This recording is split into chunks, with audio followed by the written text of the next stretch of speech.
wafdi ku darar hay'adda UNICEF ee geeka hadeeri magaalada Baydhabo haranto gobolka Bay yaana kulan la qaadan kusamaha madaxweynaha dowlad goboleed Koonfur Galbeed waana gudoomiyaha baarlamaanka Koonfur Galbeed Abdulqaadir Shariif Sheekh Maye kulankii oo gobro ku agaasimaha wasaaradda qorsheynta dowlad goboleed Koonfur Galbeed Soomaaliya ee mas'uuliyiin kala kulanka oo saacado badan qaadiyo website koonto badan lagu hadlay arrimo dowlad goboleed Koonfur Galbeed Soomaaliya si hay'adda UNICEF ee dardargelin lahayd caawimaadii siyaasadda dowlad goboleed Koonfur Galbeed markii kulanka dhamaaday waliba warbaahinta la hadlaya afayeenka madaxtooyada dowlad goboleed Koonfur Galbeed Soomaaliya Nuruddin Yuusuf Abuukar Gama oo ku warami waliyaabaha ku bay kulankaasi madaxa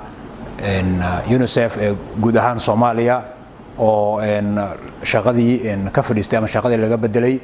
kaasi oo la yiraahdo Stephen wuxuuna soo booqday xafiiska madaxweynaha wuxuuna kulan gaar ah la qaatay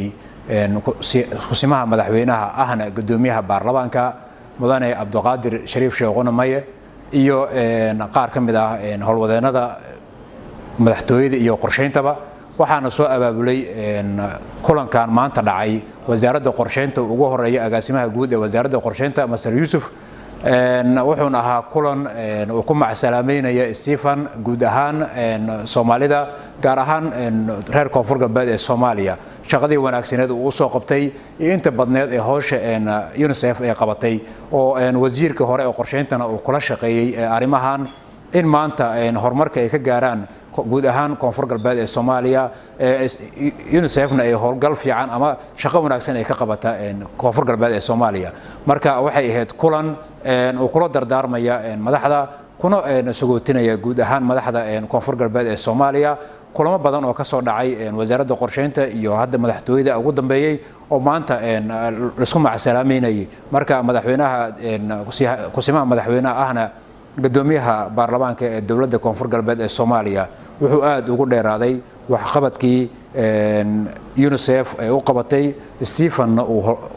horwado u ahaa marka guud ahaan deegaanada Koonfur Galbeed waxyaabo la taaban kara ay ka qabteen marka aad baa ugu maasantihiin wariyaasha ammaan oo lagu mahadcelinay iyagana qaabka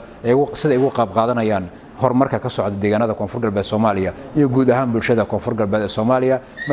kusimaha madaxweynaha ahna gudoomiyaha baarlamaanka wuxuu aad u bogaadiyay shacabkii la shaqeeyay iyo shaqaalihii u dhabar adeegay inay la shaqeeyaan UNICEF iyo qaarka ka tirsanaa UNICEF